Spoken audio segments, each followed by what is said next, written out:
오늘 나온 뉴스를 명쾌하게 풀어보는 시간입니다. 뉴스토크 김민아 시사평론가 나오셨어요. 어서 오세요. 안녕하세요. 네. 왜 이렇게 피곤해 보이시나요? 금요일이라서 그렇습니까? 아닙니다. 금요일하고는 상관이 없어요. 네. 저는 늘 이런 걸 하고 있습니다. 일주일 내내. 그래서 일주일 내내? 금요일이든 말든 뭐 맨날 이러고 있습니다. 요일 무관하게 그냥 피곤하다. 그렇기도 하고 네. 사실 뭐 여러모로 또 마음에 힘든 점도 있고 뭐 육체와 마음이 힘들어가지고요. 그렇죠. 저도 절에 가고 싶습니다. 그래서 네. 뉴스가 뭐 즐거운 뉴스만 나오는 것도 아니고 해서요. 네. 한없어요 즐거운 뉴스가. 사실 그렇습니다. 그럼에도 불구하고 우리 한번 해보죠. 서울시장 뭐 후보 인물난이다 여러 가지 얘기가 있었고 송영길 전 대표 여러 가지 책임에도 불구하고 차출해야 된다. 결국은 주소지를 옮겼어요. 어떻게 보셨습니까? 그 주소지를 옮겼다라고 SNS에 썼죠. 그러니까 인천에 살고 있는데 네. 서울시장에 나가기 위해서는 서울로 주소지를 내기 되기 전에 옮겨야 됩니다. 그렇죠. 그러니까 서울로 주소지를 옮겼다는 거는 서울시장 선거 나가겠다고 공식화한 거 아니냐 이렇게 해석할 수 있는 건데 네. 그 서울시장 선거에 나가겠다라고는 얘기 안 했어요. SNS 글에서. 정확하게 얘기는 하지 않았죠. 네네네. 그렇죠. 주소로 옮겼다. 네네. 이렇게 얘기한 다음에 나는 전략공천이나 추대를 바라는 것은 아니다. 뭐 이렇게 썼습니다. 네. 근데 이게 어떤 논리로 지금 이 얘기를 하고 있느냐를 잘 들여다봐야 되는 게 네. 송영길 전 대표는 지방선거에 뭐 내가 나가고 뭐 이런 게 중요한 게 아니고 어쨌든 당이 이렇게 좀 어려운 상황이고 네. 그다음에 지방선거에서 지지자들이 이제 마음 둘 곳이 없고 그런 상황에서 서울시장 선거 중요하기 때문에 그렇기 때문에 많은 고뇌를 했는데 주변에서 이렇게 좀 권유하는 이런 목소리들이 많았다. 네네. 그래서 일단은 주소지를 이제 옮겨 놓는 것이다라고 했습니다. 근데 이게 당내 반대가 있거든요, 또. 그렇더라고요. 특히 서울 지역을 중심으로 반대 목소리가 좀 나오고 있어요. 그렇습니다. 서울 지역 일부 의원들이 네. 이제 공개적으로 이제 목소리를 내고 있는데 두 가지 얘기를 하고 있어요. 네. 송영길 전 대표가 서울시장 선거에 나가는 게 첫째 명분이 없다. 왜냐하면 익히 이제 아시겠지만 지난 대선에서 패배한 지도부의 네네. 대표였기 때문에 바로 지방선거 나가는 것이 이게 유권자들에게 어떤 변화와 혁신을 이렇게 이룰 수 있는 그러한 태도로 보이겠느냐. 네. 그 대의 명분이 없다. 네. 네. 여기 더불어서 송영길 전 대표 본인이 86 용태론 얘기할 때 불출마 선언도 하지 않았느냐. 그랬었죠. 바로 대선 끝나고 뭐 이 2달 만에 이렇게 하는 게 되냐. 뭐 이런 논리가 있는 거고요. 두 번째로는 송영길 전 대표가 출마했을 때 지방선거라는 게 이 송영길 전 대표 서울시장 선거 결과만이 모든 게 아닌데. 그러니까 그렇죠. 지금 광역의원 선거도 네네. 있는 거고 기초의원 선거도 있는 거지 않습니까? 이런 모든 이제 민주당의 후보들이 좀 이렇게 모든 선거가 잘 될 수 있는 그런 카드가 맞냐? 이건 한번 확인해 봐야 되는 거 아니냐? 그렇죠. 다른 후보를 좀 이렇게 출마시켰을 때 더 결과가 좋을 수 있는 가능성도 있지 않느냐. 지금 성급하게 송영길 전 대표를 네. 사실상 이렇게 추대하는 것처럼 갈 필요가 있느냐. 이런 의문. 그러니까 이상과 현실, 명분과 그다음에 실리에서 이제 문제 제기를 하고 있는 거죠. 그런데 문제 제기를 함에도 불구하고 어쨌든 주소를 옮겼지 않습니까? 송영길 네. 전 대표가. 네.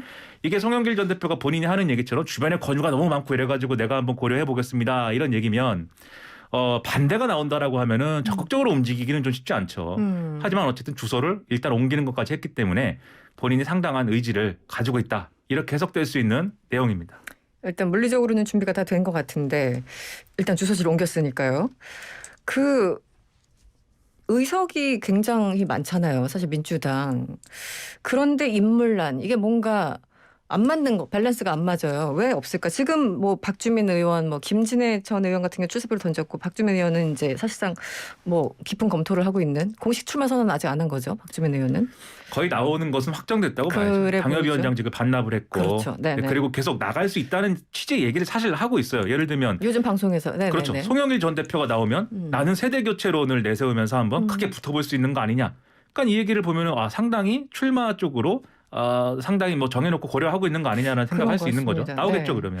그러니까요. 지금 박주민, 김진애 이분 정도 얘기가 나오고 있고 인물이 없습니까? 어떻게 보세요, 평론가님께서는? 인물은 많이 있죠. 많이 문제는 있어요? 네. 서울시장 선거가 그다지 이제 민주당 입장에서는 전망이 밝지 않으니까 그 많은 인물들이 선뜻 나서지 않으니까 이제 발생하는 문제 아니겠습니까?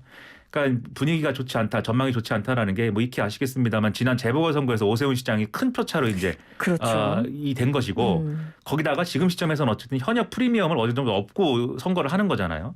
그런 측면이 있는 거고 지난 대선에서의 결과도 서울시에서 이재명 후보가 어쨌든 상당히 졌습니다. 네, 4, 5% 정도 지었죠. 그렇죠. 네네. 그런 것까지 고려를 해보면 이번 지방선거의 성격이 일종의 대선의 연장전처럼 치러질 가능성들이 있는 선거인데 민주당 후보들 입장에서는 이걸 괜히 이제 출마를 해가지고 이 선거에서 패배를 해서 좀 여러모로 이제 상처를 입을 필요가 있겠느냐라고 네네. 생각을 해서 사실 우상호 의원도 그렇고 뭐 그렇죠. 박영선 전 장관도 그렇고 원래는 서울시장 나가는 걸로 이렇게 좀 생각하면서 몸풀었던 인사들이 네. 소극적으로 이제 바뀐 거지 않습니까? 네. 그러다 보니까 박주민 의원이라든지 뭐 김진애 전 의원이라든지 의지를 갖고 있는 이 소신파 위주로 이제 후보군이 형성이 된 건데 그렇게 했을 경우에 사실 이 선거 구도가 제대로 잡히겠느냐라는 의문이 있는 거죠, 당 입장에선. 그래서 이제 거물이 출마를 하고 굉장히 중진급의 이런 거물이 출마를 해야 될 필요성이 있는데 그것까지는 이제 모두가 아마 공감하고 공유를 하는 어떤 당위일 거예요. 네네. 그게 이제 송영길 전 대표가 최선인 거냐 여기에 이견이 있는 거죠. 사실은 뭐 대선도 그렇고 계속 부동산이에요. 핵심 이슈는 부동산이고 부동산 때문에 안 좋은 평가를 받았고 그래서 이번 대선도 그렇게 됐다라는 특히 이제 서울 지역은 특히 부동산에 또 민감하니까 이번에 인수위 같은 경우는 3대 임대차 그 3법에 대해서 사실상 이제 폐지 혹은 축소 뭐 검토 이런 거고 민주당은 지금 정책 효능성 효과나 부작용 이런 것들 조금 더 보고 얘기를 해야 된다는 건데 이런 부분은 어떤 영향이 있을까요? 이 부동산 관련해서 이번에도 여전히 핵심 이슈겠죠. 서울시장 같은 경우는. 임대차 3법과 관련돼서는 저는 이제 주장의 명분 자체는 저는 민주당이 주장하고 있는 바를 충분히 이제 좀 고려해 볼 필요가 있다고 생각을 합니다. 왜냐하면 어쨌든 임대차 3법이 이제 어쨌든 시행된 지가 그렇게 뭐 10년씩 된 건 아니지 않습니까? 그러니까요. 한 2년 정도 됐죠. 그렇죠. 네. 이제 2년이고 한 바퀴 이제 돌아오는 건데 어떤 효과를 냈고 이게 부작용이 없는 정책은 아니에요, 분명히. 네네. 부작용이 분명히 있지만 어떤 부분에서 보완을 해야 되고 이런 것들을 좀 꼼꼼히 따진 다음에 이제 보완을 해 나가야 되는 것이지 임대차 3법을 그냥 없었던 일로 하게 되면은 이게 처음에 이제 만들 때도 여러 가지 시장의 혼란이 있었지만 있는 걸 또 없앨 때도 그렇죠. 상당한 혼란이 벌어질 수밖에 없습니다. 그렇기 때문에 신중히 접근하는 게 맞는데 다만 이제 선거에 어떤 영향을 미칠 거냐 그 부분으로 들어가면은 임대차 3법 때문에 오히려 이제 좀 행복했던 분들도 있을 거예요. 네네. 왜냐하면 세입자 보호의 효과가 분명히 있는 것이니까. 그러니까요. 네네. 근데 이분들이 임대차 3법이 없어질 거야라는 생각 때문에 어떤 표심이 막 흔들리거나 그것을 결정적으로 생각해서 표심을 결정하거나 그럴 것이냐. 굉장히 종합적으로 선거 판세를 이렇게 판단하겠지. 임대차 3법 하나를 가지고 판단하진 않겠죠. 근데 임대차 3법 때문에 피해를 본 사람들이 있을 겁니다. 또. 네네. 이 집주인들이 그렇겠죠. 이제 네. 이 월세 연장을 안 해주고 이제 자기가 들어가서 살아버렸다거나 뭐 이런 상황이 돼가지고 그리고 오히려 이제 신규 계약을 할 때 이제 뭐 이렇게 가격이 폭등했다거나 그런 것들 때문에 좀 이제 어려웠던 분들의 경우에는 임대차 3법을 없앤다라고 하면은 굉장히 그게 또 기분 좋게 들리겠죠. 그렇죠. 이해관계에 따라서 완전 극명하게 갈리는 그런 그렇죠. 지점들이 있죠. 네. 그래서 임대차 3법 때문에 피해본 사람들이 이 이슈에 대해서는 이 이슈를 기준으로 해서 표심을 결정할 가능성이 있는 거고 그렇게 본다라고 하면은 임대차 3법도 마찬가지고 지금 세금 깎아준다고 하는 윤석열 당선인 측의 측분도 마찬가지고 결과적으로는 실제로 이 정책의 효과가 어떨 것이냐를 떠나서 이게 어쨌든 간에 바꾼다는 것이기 때문에 바꾼다라고 하는 메시지가 선거에는 상당히 도움이 될 거예요. 결국은 국민의힘에서는 그걸 기대하고 이제 나오는 것일 텐데 네. 그렇다고 민주당이 뭐 같이 뭐 세금을 깎아주자거나 같이 다주택자들이 너무 피해를 보지 말게 하자라는 태도로 가는 것이 이제 맞는 거냐? 그건 또 이제 의문인 부분이 있고 오히려 부동산 외의 어떤 쟁점에 대해서 좀 더 공세적으로 이렇게 밀고 나가면서 네. 대안을 마련해 볼 수도 있는 거 아니냐? 이런 시각도 있는 것이기 때문에 이 선거 전략을 잘 세워야 되겠죠. 그런 걸 바탕으로 해서. 알겠습니다. 그리고 서울뿐만 아니라 경기도 핫합니다. 이번에 김동연 뭐 새로운 물결 대표 이제 민주당과 뭐 합당 수순이죠. 유승민 전 의원 어제 경기지사 선거에 출사표를 던졌습니다. 지금 뭐 얼마 전까지 대선 후보였던 분들 뭐 예비 후보든 뭐든 굉장히 빅매치 같은데요. 경기도가 왜 이렇게 핫해졌을까요? 자랑스럽습니다. 네. 왜요? 고향이 수원이기 때문에. 그렇습니까? 경기도가 어느새 이렇게. 근데 이제 뭐 재밌으라고 드린 말씀이고. 네네. 네. 경기도의 경우가 이제 지금 선거판이 이제 미묘하죠. 왜냐하면 앞서 말씀드렸듯이 지방선거는 대선의 연장전처럼 치러질 가능성이 높아졌는데 네. 경기도 선거를 그렇게 치렀을 경우에 국민의힘 입장에서는 다소 손해입니다. 왜냐하면 지난 대선의 결과를 보면은 경기도에서는 어쨌든 이재명 후보가 이긴 거잖아요. 네네. 그리고 경기도 바로 직전에 지사를 지냈기 때문에 네. 여전히 영향력이 살아있는 거 아니겠습니까? 그렇죠. 네. 그런 점을 고려해 보면은 이 직전 대선의 구도를 그대로 옮겨와 갖고 승부를 볼 필요는 없는 것이죠. 그렇게 해서는 안 되는 거죠. 국민의힘에서는. 그러다 보니까 그러면 이제 윤석열 당선인, 윤석열 정권의 어떤 성공을 기원하는 그런 후보이다라는 것보다는 네. 뭔가 색깔이 분명하고 자기 존재감이 확실한 사람이 나가야 된다라는 어떤 계산이 있어서 이제 유승민 전 의원 카드가 이제 부상을 한 거고 네. 그렇게 해서 출마를 하게 된 이런 맥락이 있는 것이고 네. 김동연 이 지금 대표 이제 같은 새로운 경우. 물결 대표의 경우에는 네. 이제 본인이 어떤 지방선거에서 어떤 역할이든 간에 해야겠는데 제가 볼 땐 나름대로 승부수를 던진 것 같아요. 그리고 이재명 전 지사가 어쨌든 이 지난 대선 과정에서 도움을 받은 거지 않습니까? 단일화를 네. 통해서. 네. 그래서 이제 뭔가 힘을 실어줄 가능성이 있다라고 판단을 해서 지금 경기지사에 도전을 하면서 김동연 대표도 자기의 어떤 정치적 존재감을 키울 수 있는 기회를 잡으려고 하는 거거든요. 네. 그러다 보니까 이제 이런 좀 빅매치가 그렇죠. 빅매치가 이루어질 수도 있게 됐는데 제가 왜 이루어질 수도 있게 됐다고 얘기를 하느냐? 경선을 네. 두 사람 다 통과를 해야 됩니다. 그렇죠. 그 문제가 있기 때문에 내부 경선. 그렇죠. 아직 예단하기는 어렵지만 어쨌든 그러다 보니까 두 사람이 뉴스를 이제 흔들고 있는 상황이 이제 오늘까지 이어지고 있는 거죠. 네, 그러니까 경선 룰 말씀하시니까 이 지금 민주당 같은 경우는 권리당원 50, 여론조사 50 이렇게 되는 거잖아요. 당연히 그러니까 신입생 새로 들어간 사람들은 당연히 이 룰이 부담스럽잖아요. 권리당원 50%. 왜냐하면 새가 없으니까. 김동연 대표 같은 경우. 여기 좀 불만을 드러내는 것 같은데 좀 바꿀 가능성이 있다 보십니까? 저는 이제 바꿀 가능성은 크지 않다고 봅니다. 왜냐하면 이게 후보들이 가시화되기 전에 여러 가지 지방선거 컨셉을 잡으면서 이번에는 외부 인사 영입도 필요하기 때문에 룰을 한번 이렇게 바꿔보자. 이렇게 얘기한 상황에서 이제 논의가 진행됐다고 하면은 네네. 그러면 이제 룰을 바꾼다든지 이런 것들이 가능한데 지금 어느 정도 출마 의사를 밝힌 사람들이 다 가시화된 상황이잖아요. 또 많아요. 또 경기도 쪽은. 그렇죠. 민주당 내에서도. 그렇죠. 네. 사람들이 이렇게 다 있는데 그 사람들의 다 유불리가 있는 그러한 그렇죠. 상황인데 이 합의를 해가지고 그럼 룰을 변경하는 것이 가능하겠는가? 저는 이제 가능하지 않다고 보고 아마 김동연 대표도 이게 가능하다라고 생각해서 주장하는 건 아닐 거예요. 그 본인도 이렇게 얘기를 합니다. 바꿀 필요가 있다고 생각하고 좀 이렇게 외부에서 온 사람을 배려해 주는 게 필요하다고 생각한다. 네. 그게 이제 민주당의 어떤 기득권의 어떤 그러한 이미지를 벗어나는 길 아니겠냐. 하지만 그래도 당의 결정은 뭐 쿨하게 받아들일 것이다라고 얘기하거든요. 네. 그러니까 이 룰 변경 안 해주면 판 깨겠다 이런 건 아니기 때문에 네네. 결과적으로 이제 이 룰로 갈 가능성이 저는 크다고 보는데 그럴 경우에 말씀하셨듯이 김동연 대표가 그러면은 손해인데 이거를 과연 이제 메울 수 있는 거냐 의문인데 그래서 이제 여기서 바로 이제 이어서 등장하는 어떤 이슈가 명심이 어느 쪽에 있는 거냐 이재명 전 지사의 뜻이 어디에 있는 거냐 네. 이 얘기인 것이죠. 그래서 명심이 분명하다면 김동연 대표에게 쏠리고 있는 게 뭐 일부 언론 보도에 의하면 뭐 그런 거 아니냐 뭐 이런 얘기 나온다는데 그게 사실이라고 하면 네. 조직적인 움직임이나 이런 게 아마도 있을 것이기 때문에 그런 부분을 김동연 대표는 나름대로 기대하는 게 아닐까 뭐 이런 해석도 가능합니다. 네, 보이지 않는 든든한 힘들.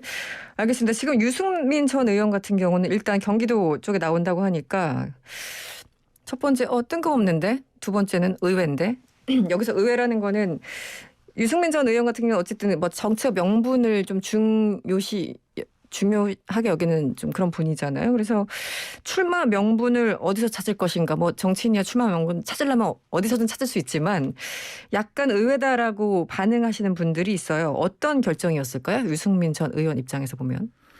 그러니까 이게 유승민 전 의원은 왜 경기도지사에 출마하는 거냐라는 거에 대해서는 네. 굉장히 복잡한 얘기를 하고 있습니다. 경기도라는 이런 어떤 지역이 대한민국의 축소판이고 여기서 이제 예를 들면 이제 어떤 산업을 키운다든지 그다음에 뭐 연구개발을 지원한다든지 모든 게 대한민국을 다스리는 문제와 연관돼 있다. 네. 그래서 그런 것을 자기가 평소에 이제 주장해온 바가 있으니 그런 것들을 경기도에서 펼쳐보겠다는 것이다. 이렇게 설명을 했는데 잘 와닿지는 않잖아요. 와닿진 않죠. 굳이 왜 경기도지사의 선거에 출마를 해야만 하는가. 네네. 그리고 특히 대구가 이제 쪽에 정치적 기반인 분이 그러니까요. 경기도에 살아봤는지가 의문인 그러한 분인데 그러다 보니까 이제 명분이 없는 거 아니냐라는 게 사실 이제 피해갈 수가 없는 질문입니다. 근데 특히 명분이라는 차원에서 유승민 전 의원이 이 경기도지사 선거를 선택하지 않았으면은 그럼 어떻게 했을까? 이거 언론 보도를 보면은 정계 은퇴를 고려했다 이렇게 나오잖아요. 네. 근데 평생 정치한 사람이 정계 은퇴를 고려한다는 거는 정말 그게 마지막 선택지이기 때문에 고려하는 거거든요. 유승민 전 의원이 지난번에 이제 대선 후보 경선에서 어쨌든 기대한 것보다도 훨씬 못 미치는 이제 이 득표를 거뒀고 네. 그 이후에 이제 정치적 행로가 불분명한 상황에서는 정계 은퇴밖에 안 남은 것이 냉정하게 말하면 그것이 이제 뭐 사실이었습니다. 근데 어쨌든 앞서도 말씀드렸듯이 국민의힘 입장에서는 경기도지사 선거에 큰 카드를 내야만 되는 상황이었어요. 그렇죠. 네. 그래서 유승민 전 의원은 이 기회를 바탕으로 해서 정치 생명을 연장할 수 있게 된 거고 국민의힘 입장에서는 어쨌든 지금 선거 전략을 큰 카드를 내 가지고 바꾸는 방향으로 갈 수 있게 된 거니까 서로 이제 이해관계가 맞는 측면이 있는 양쪽 거죠. 다. 네. 그게 실체적으로는 이제 진실인데 그러나 지금 이제 연고 문제는 계속해서 이제 논란이 될 겁니다. 왜냐하면 서울시장의 경우에는 연고가 그렇게까지 중요하진 않아요. 사실 서울 사람이라고 할 때 네. 서울에 뭐 은평구에 살든 뭐 구로구에 살든 네네. 또는 경기도 살다가 이사 갖고 나오든 어쨌든 그 존재감이라든가 맥락이라는 게 서울 사람도 아닌데 왜 출마하느냐 이렇게 물어보는 사람은 별로 없잖아요. 아닙니까? 서울 혹시 제가 이제 서울 토박이인데 네. 그러고 보니까 별로 생각을 안 했던 것 같기도 하네요. 그렇죠. 네네. 근데 경기도의 경우에는 지금 보면은 뭐 네. 전체 이제 경기도민 중에 한 4분의 1 정도가 토박이다. 그래서 4분의 3은 외부에서 온 사람들이고 그렇게 따지면 유승민 전 의원도 이런 얘기를 합니다. 히딩크가 뭐 한국 사람이어서 한국 대표팀 성공시켰냐. 나는 네. 히딩크다 이렇게 얘기하는데 네. 근데 제가 수원 출신으로서 생각을 해보면 네. 경기도는 아직까지는 그 4분의 1에 해당하는 토박이들이 목소리가 커요 아직은. 그래서 그런 것들을 고려하면은 당내 경선의 이제 경쟁자들은 계속해서 이 문제를 제기를 할 겁니다. 그래서 유승민 전 의원이 연고가 없지만 내가 잘할 수 있다라는 거를 얼마나 그럴듯하게 보여줄 얼마나 수 있나? 선거 전략의 차원에서 잘 보여줄 수 있느냐가 앞으로 관전 포인트일 거고 그 구도가 아마 유승민 전 의원이 경선을 통과하면 본선까지 이어질 거예요. 그 구도가. 그걸 봐야 됩니다. 그 토박이 분들 때문에 그랬는지 이제 김동연 대표가 그런 얘기를 했군요. 그래서 유승민 전 의원을 겨냥해서 경기도에서 세금 1원이라도 내봤니? 뭐 이렇게 얘기를 했던 것 같은데 일단 서로 굉장히 신경전이 벌써부터 있는 것도 사실입니다. 대구 한번 가볼까요? 홍준표 의원이 10포인트가 사실 어떻게 보면 큰데 공천 페널티를 안고 출마 선언을 했죠. 그리고 김재원 전 최고위원도 최고위원 자리를 버리고 대구로 내려가셨습니다. 이런 와중에 유영아 변호사 오늘 저희가 인터뷰 예정인데 오늘 오전에 출사표를 던졌습니다. 대구 선거 어떻게 돼가는 겁니까? 이게 유영아 변호사가 제가 볼 때는 이제 이렇게 박근혜 전 대통령의 소위 말하는 박심을 등에 업고 출마를 했다라고 할 때 과연 그렇다고 해서 경선을 통과할 수 있을까는 좀 의문이었어요. 그런데 네. 오늘 이제 한 얘기를 보니까 후원회장을 박근혜 전 대통령이 하기로 했다. 네, 이렇게 나오면 좀 얘기가 달라지죠. 그러면 그럼 이게 지금 이제 권영진 시장이 불출마 선언을 하면서 네. 이제 그 홍준표 대 김재원 양강구도 아니냐라고 해가지고 그러면 이제 권영진 시장 표를 누가 더 많이 가져가느냐가 아마 승패를 가를 어떤 그런 어떤 요소가 될 것이다라고 많이들 전망을 했는데 이제 유영아 변호사 변수는 이제 무시하기는 어려워진 겁니다. 네네. 아직도 박근혜 전 대통령의 영향이라는 거는 대구에서 상당하기 때문에 이런 부분을 같이 봐야 될 텐데 하지만 그럼에도 불구하고 지금 경선 통과를 낙관할 수는 없는 거예요. 왜냐하면 그렇죠. 워낙 쟁쟁한 다른 분들이 계셔서. 그렇죠. 네. 조직력이라는 게 어쨌든 작용할 수밖에 없고 그리고 당원이나 대구 시민들 입장에서는 이런 생각도 할 수가 있어요. 어쨌든 박근혜 전 대통령의 박심 변수가 이제 돌출적으로 나온 거지 않습니까? 유영아 변호사가 출마함으로써. 네네. 그런데 박근혜 전 대통령을 좋아하고 지지하는 사람들도 유영아 변호사만 선택지냐 이거를 이제 좀 따져야 될 거예요. 왜냐하면 네네. 홍준표 의원은 어쨌든 박근혜 전 대통령이랑 사이가 좋은 정치는 아니었습니다. 네네. 그런데 김재원 전 최고위원은 이 친박계의 뭐 이 일원 중에 핵심이었죠. 한 사람이잖아요. 네, 정무수석까지 했으니까요. 그렇죠. 네. 그래서 박근혜 전 대통령이 뭐 후원회장을 맡고 있다고는 하지만 아마도 표심이 좀 분산될 가능성도 제가 볼 때는 있어 보여요. 그런 것까지 고려를 하면은 역시 인지도에서 압도적인 홍준표 의원이 다소간에 이제 유리한 어떤 상황은 아니냐 이렇게 볼 수 있겠는데 하지만 뭐 장담할 수는 없는 것이죠. 다만 이제 마이너스 25%가 될 뻔한 핸디캡이 네. 마이너스 10%로 어쨌든 줄었기 때문에 네. 지금 여러 가지 상황을 그래서 종합을 하면은 제가 볼 때는 홍준표 의원이 그래도 조금은 더 유리한 국면 아니냐. 그러나 또 대구 시민들의 마음, 네, 제가 수원 사람인데 알 수는 없겠죠. 네, 네, 알겠습니다. 마지막 짧게 알아보죠. 이 어저께 이 인수위 측에서 원일이 수석 대변인인가요? 네. 대우조선해양 대표 선임 두고 뭐 모렴치하다라는 표현까지 써가면서 맹비난을 했고요. 청와대는 사과하라. 허무맹랑한 소리 하지 말고 사과하라. 이렇게 지금 갈등이 폭발한 상태입니다. 그런데 오늘 다시 인수위에서 약간 톤이 논점이 바뀐 것 같아요. 아니 지금 뭐 청와대가 과도하게 해석한 것 같고 부실 문제를 언급했던 거다. 이렇게 약간 그러니까 방향 자체가 좀 달라진 것 같던데 저는 그 논리적으로 맞는 설명인지 모르겠습니다만 어떻게 보셨습니까? 어제는 분명히 인사 얘기였죠. 네, 분명히 인사 얘기였죠. 네, 문재인 대통령의 동생의 네. 동기다 한국해양대. 네, 네. 문재인 대통령 동생이 있는지 아셨습니까? 저도 있었던가 이러고 있었어요. 사실 아마 기사 보면서. 과거에 어느 기사인가는 나왔을 텐데 네, 네. 그걸 우리가 잘 기억하고 있지 않죠. 평소의 존재를 인식하지 못하고 있죠. 네. 이분이 원양어선 선장이에요. 문재인 대통령 동생이. 그러니까 대우조선해양은 배를 만드는 회사잖아요. 네, 네.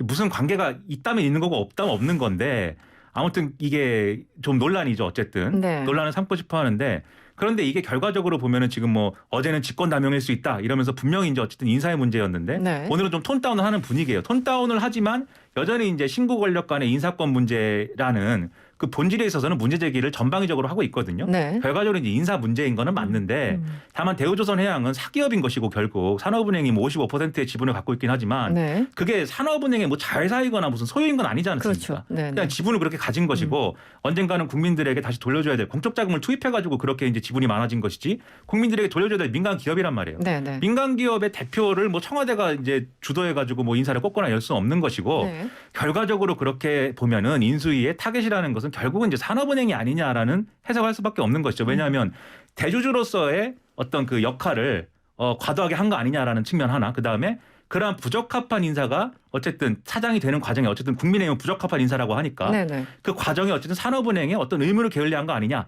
그리고 산업은행의 회장은 이동걸 회장 아니냐. 이동걸 회장은 과거에 이제 이 민주정권에서 네. 주요 요직을 맡았고 네. 이해찬 대표하고 술잔을 부딪히면서 20년 집권을 얘기한 사람 아니냐 뭐 이렇게 가는 거죠. 상당한 퍼즐이군요. 네. 그렇죠. 네. 그래서 결과적으로는 산업은행을 압박하는 것이고 이 산업은행의 인사권 문제이다라고 해석할 수가 있겠는데 근데 이렇게 풀면은 문제가 어려운 게 과거에도 대우조선해양은 뭐 연임 로비 나오고 뭐 이게 전리품처럼 되고 이러면서 상처가 많은 회사거든요. 네네. 저는 앞뒤 다 떠나서 이런 식으로 접근한 것은 제가 볼 때 인수위가 잘못한 거라고 봅니다. 알겠습니다. 오늘 시간이 다 돼서 여기서 마무리할게요. 오늘 말씀 고맙습니다. 고맙습니다. 지금까지 김민아 시사평론가였습니다.